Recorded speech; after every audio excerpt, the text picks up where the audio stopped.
Hello everyone, welcome to another video. Today we have something a little bit different. We are going to be looking at one of my games from 9 months ago when I was nearly a brand new player. Obviously you can see I do have I have five chevrons behind myself, so it's not perfectly brand new, but it is still before I had roughed out a lot of things in the game, so it's gonna be quite an interesting watch, I promise you. As you can see, I'm already making several mistakes as I'm continuing to spam windmills, even though the wind speed is trolling extremely hard. So there's gonna be lots of mistakes like this throughout the entire game, and that's okay because I was a relative noob and played Beyond All Reason much more casually than I do now. All right, let's go ahead and head over to my lane opponent. We got Bram as my lane opponent here, and we do have red on the like the best player on our lane near us, Kaz Nodizja. He's gonna be a little bit of a problem for us later. Anyway, this is back when Beyond All Reason was played much differently. But anyway, Bram is doing much better than I am. He's got the solar panels opening up here, which gave him a lot more steady income of energy than me, and he's got vehicles coming out as well. Anyway, let's hop back over and see how poorly we're doing on the other side here. We got Atomic Skull. I actually remember playing with Atomic Skull. I don't know if it was during this same time, but I do remember seeing him and his name stuck out to me. So shout out to Atomic Skull. I don't know if he still plays bar, but pretty cool to see him. So we've got here a massive wind farm planned by me. Wind is still trolling tremendously.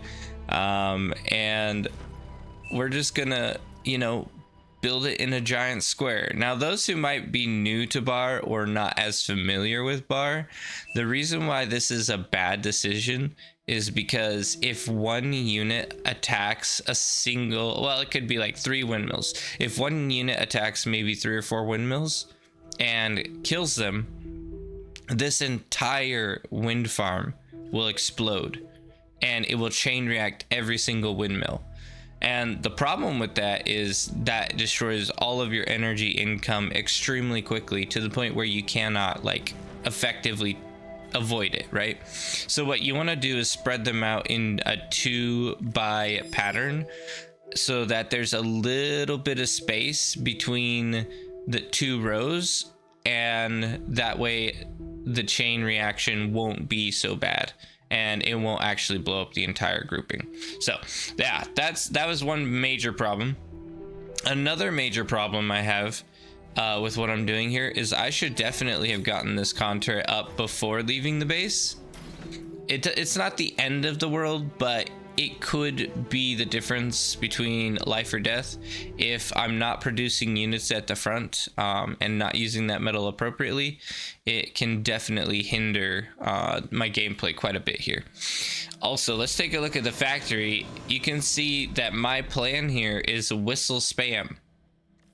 And spamming whistlers was a little bit different back during this time, because the whistler has had a couple updates as far as nowadays goes, and they're a little bit worse than they were.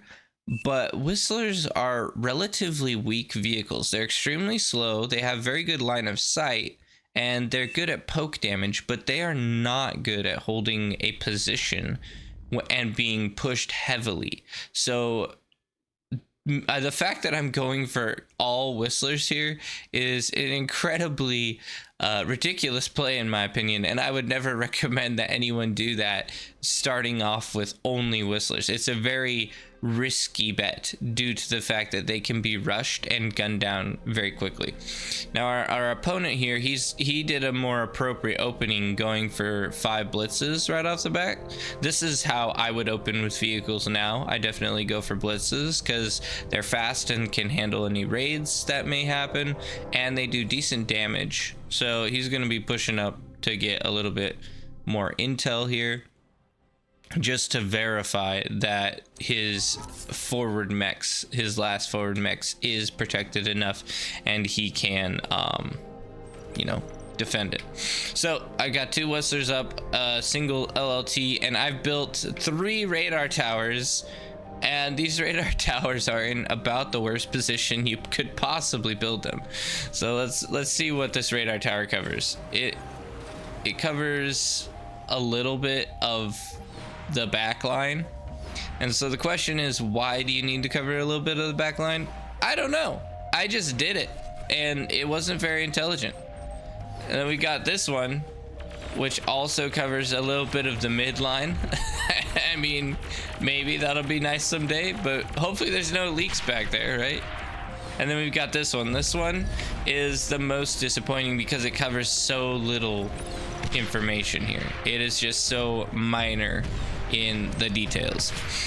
If you've been enjoying the video, definitely be sure to subscribe. It helps out the channel a lot and helps with other people finding Beyond All Reason content. If you want to hang out with me personally, check out the Discord. We now have JAWSMUNCH merch. We have some t-shirts and some mouse pads. If you guys want to support the channel, that's a great way to do it, and also sport around some cool items.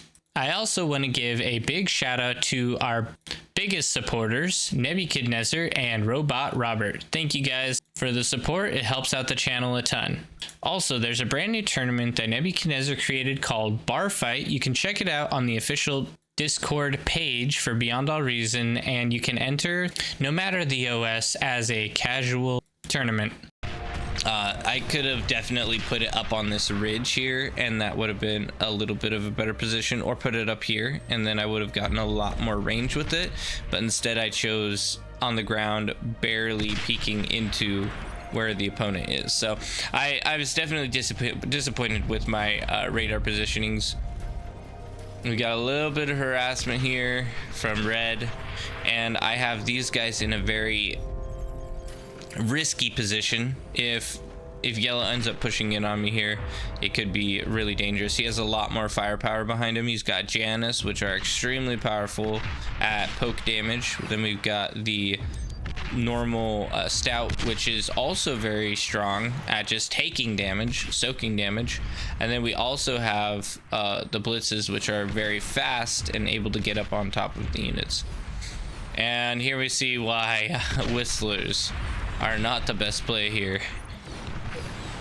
Look at this, incredibly bad.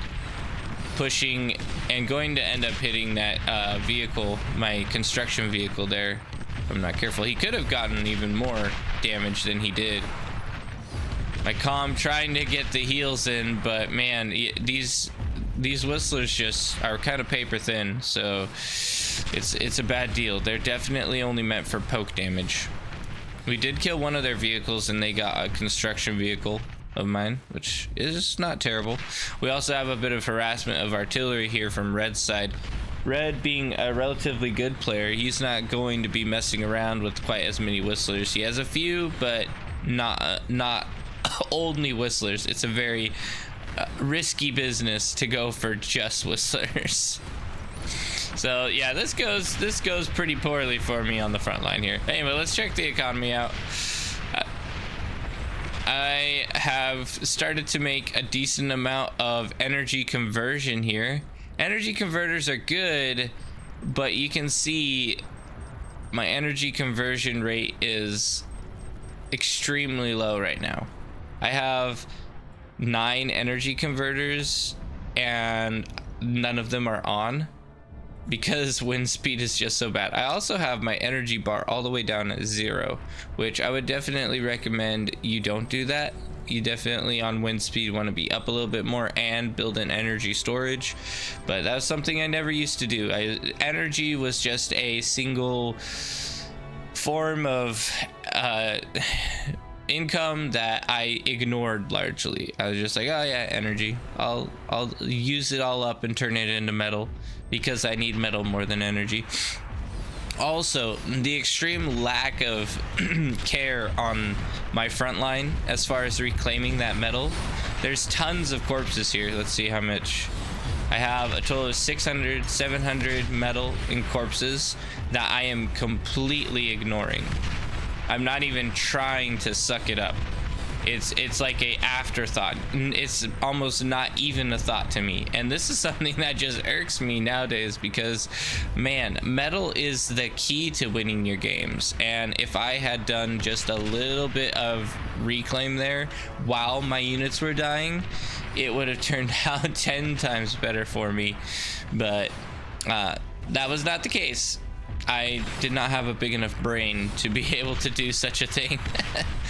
This front is kind of dying as well. He's getting harassed. He tried holding a gauntlet, but the artillery harassment was too great. I think he should have been probably dumb firing right here, but he was letting the radar towers do their work and cover that whole area. So he got wrecked by some T1 artillery, which obviously is tough, you know. That was a lot of metal spent on a gauntlet. Backing up whistlers with turrets is definitely a good idea because whistlers lack the DPS, but you also want to back them up with health. So stouts mixed in. Whistlers, if you're going to use them, have to be a support unit, not your core unit. There's just no doubt. And we're just slowly being pushed back this whole time. And Cobram is just coming up and eating all this delicious metal. He's having the time of his life, I guarantee you, and really could capitalize on this greatly and probably push me all the way to the back with relative ease. Honestly, I don't feel like he did the best with his income that he did have. Oh, excuse me, my goodness. I don't think he did the best with the income he did have. He kind of threw his advantage a little bit, partially because I think he's going way too strong on solar panels here. He is going nuts with it. With 0 energy conversion, he's putting a lot of metal into energy here, and that was kind of not a good play. Now, a lot of the meta that you guys take for granted nowadays has not even been created yet. Like, people aren't really, at this point in the game, people weren't really positive of the definite strengths of Janus and stout pushes. It was still being explored, and there was just a lot of variation that was done on the battlefield that we kind of have roughed out now into a firm meta. So it's quite interesting to see just the way different things play out, you know. Like nowadays, a 21 OS would know much better than to spam tons and tons of solar panels, and they would be reclaiming their T1 solar panels, and they would be maybe sucking up that lab to go T2 and get their T2 factory out because they had the metal advantage originally. So a lot of that was not so solidified that people were able to recognize the issues that they had in game, but they were still higher level because the game was still relatively new to a lot of players. Let's go ahead and check out my base. Now, this is something interesting, is I actually have T2 right now, and my opponent does not. He is still working on T2, and that's because I sucked up my lab and I turned all of my energy into metal, so that gave me a little bit of an advantage right off the bat that he did not have. So we got T2 mexes coming up, and obviously I did not emphasize upgrading these mexes properly. mechs upgrades should be one of the first things you do, and I slacked on that quite a bit. I never really learned how to upgrade my T2 mexes until actually a couple months ago. I've properly positioned myself with T2 mex upgrades. Generally, I don't always do it. Sometimes I forget. I'm not perfect, but generally I do better nowadays. We got bulls coming out, and I want to explain at this point in the game, this point where in my time playing Beyond All Reason, I did not know very much about the economy. I had a very limited understanding of it, and this is why you don't see me really going for any fusions here yet, even though I definitely need them. I just don't go for them because I don't realize the order in which you should do things. I don't realize the proper like structure in economy, and so I'm just kind of doing whatever I can to try and just get get more stuff built. That is kind of a simpler mindset. But it is good to see some bulls out on the front. They are very strong tanks, but I do not fully respect my the D guns that do end up coming. You'll see here later on in this game, there's several D guns that destroy me. Also, in reality, I should have come down to my opponent's lane here, Cobram, and actually countered him, but instead I go for red, which is an interesting play. Red being very strong. I don't know why. Like, I should have definitely piled up more than one tank before pushing in there. It was a little bit of a risky decision there, going one tank at a time. Not really the best play. And we have T2 coming out for Cobram here, finally. He is just now upgrading his mexes, so he's gonna be in a great position as far as energy goes, but he is definitely struggling on the metal front. We'll see how his economy scales in comparison to what I had done, and yeah, we'll just play it by ear, see what happens here. He's got a little bit less build power than me. I don't know if that ends up being a problem. He's using all of his metal, so he's not low on build power, but he does have a lot less scaled as far as build power goes as well. Anyway, this game ends up stalling out a little bit at this point, so let's go ahead and speed past this. We do a little bit of a run by with a couple bulls, and this is where I end up playing pretty poorly because I do not respect that D gun, and I don't fall back fast enough. Here we do almost kill the comm, which is excellent, but then some Starlight come in and start wrecking us here. But it's quite a good play. The commander's almost dead. The problem is I didn't recognize the importance of spam to deal with heavy fire like this as well. And you can also use spam to detect commanders, because if I had, like, say 100 rovers, I could just put 100 rovers near the commander and then get vision of him and then easily shoot him down with the bulls. So having spam to back up your heavy units can be very, very strong, just for vision, to block heavy shots from, say, pulsars, and for speed. A big element is the speed that they have. So these are a couple things that I definitely don't do appropriately here. But it is good that I have the T2 vehicles coming out at this point. So we do another push. If I was playing this in today's terms, I definitely would not be pushing into red like I did there. I would have probably pushed into yellow, come down this direction, go past all of the T1 turrets he has, and try to head straight for his base, and that would have probably worked out very strong. But not really the most well-versed player at this point in my career as a Beyond All Reason gamer. Also, we end up going for T2 solar panels here, which I don't know why we do this. Like, this is just a bad decision. T2 solar panels are good, but they're not better than a fusion. It would have been much better to just get a fusion up than to go for T2 solar. It's just kind of ridiculous. And then on top of that, I believe I end up having a fusion start building relatively soon as well. So it's just like my energy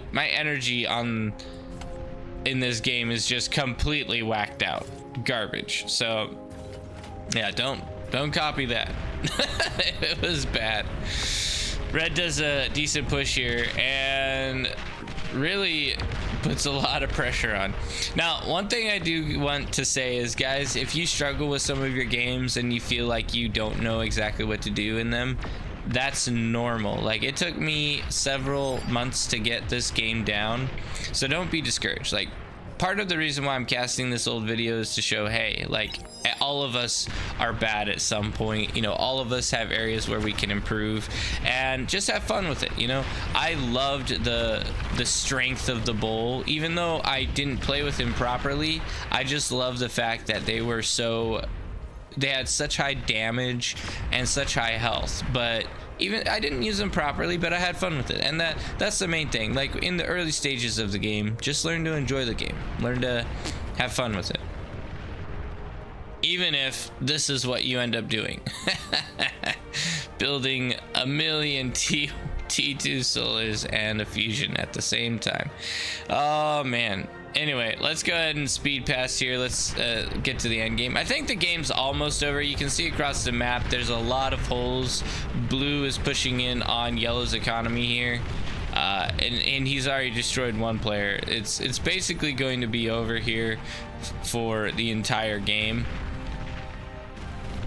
He does a decent amount of damage to the economy here for yellow. Not too much, just a little bit. But this is essentially game over. This is essentially going to be a game over. As soon as blue, you can see he's been piling in units right here as well. He's getting ready for another push. And these are fiends. Fiends being very fast, and they were much more commonly used late game. I feel like fiends have kind of been sat on lately. They don't come out quite as often as they used to. And this was very, very meta to just do massive fiend pushes later on in the game. And so Dr. Kronos going nuts, going absolutely nuts here. So that once that ends up reaching, this game will be over. And we're just holding front, and generally I'm sending one tank at a time forward to the front line to die, which is ridiculous. I mean, this is the worst plan ever. I should have definitely piled them up, but instead I just sent them forward and they die every single time they come forward. Ridiculous. Terrible decision making here. But my economy scaling's not bad. Not as bad. Not as bad as my terrible decisions on pushing bulls forward. Anyway, we have a couple jaguars here that end up coming in towards us, but it's not going to end up mattering. This bull will handle jaguars easily. Jaguars being extremely weak versus the bull. Red really porked up a little bit too much and never tried to push aggressively, and I think this is something that we all struggle with still, I think, in the game, is porking a little bit too much and not seeing when you have to take the advantage and when you have to push. And that's where red is right now. He's porked up a bunch, and looking at the rest of the map, he should definitely be pushing, trying to get an advantage, trying to push through us as a weaker player, and he didn't realize the importance of that, and I think it did cost him the game. Whereas Dr. Kronos, he's ending up pushing the entire map. He's going to kill every single base he can, and that's the plays you want to go for. We end up having a bombing run coming in here on this side. It's pretty incredible. Yeah, this is actually really meta nowadays as well, is going for bombers when you get to the later stages of a lane map. is one player goes for bombers, because there's no answer to it. No one was expecting to have to deal with air, because there is no dedicated air player. So bombers being an extremely good play here. Fiends coming in to mop up the rest of this as well.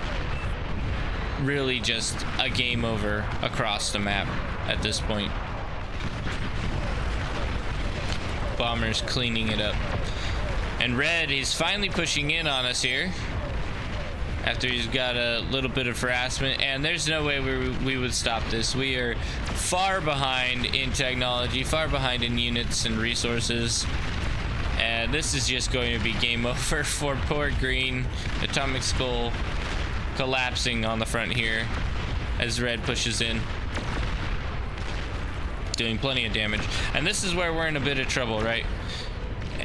But thankfully the rest of the map is flopped, and so we will be able to wait for backup here. But red taking advantage. Good advantage here. I do come in and get some nice hits on the starlights, but it's just not fast enough. Not fast enough. These bulls pushing in straight towards green's base. A bit of a disaster here. Thankfully I have a couple bulls of my own, so we do end up stopping this, but it was a little too close for comfort. A little too close for comfort. There we go. Last bull is destroyed, and now the starlight comes up, and that's gonna be a problem, but thankfully we have the DPS to deal with it as well. And so this push from red ultimately got shut down, which is pretty insane, pretty incredible, because I was not expecting it. And here comes blue, or I guess is this blue? Yeah, this is blue.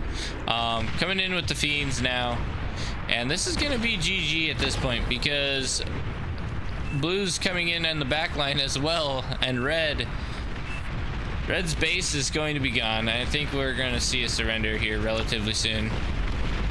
Red set up a lot of defenses on the ridge here, which is kind of surprising that he expected to be hit from the side like this. A lot of metal went into that. Yeah, his base is going to be just absolutely destroyed here, and that's going to be a GG. Bombers coming in as well, doing extra damage.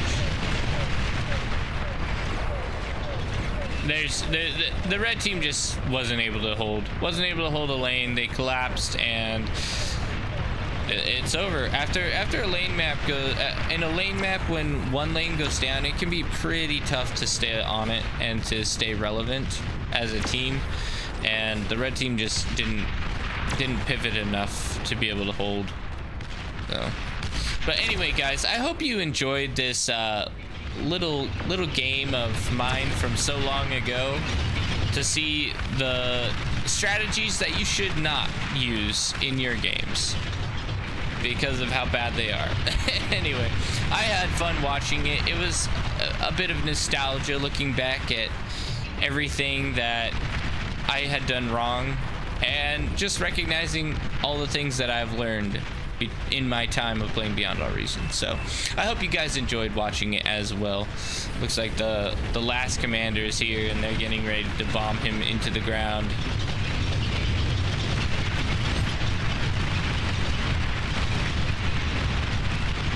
And he's not gonna last much longer. Boom, last commander down. Pretty insane game. We pulled out the win, but it was definitely not because of anything I did. Anyway, guys, I hope you enjoyed, and we will see you on the next video.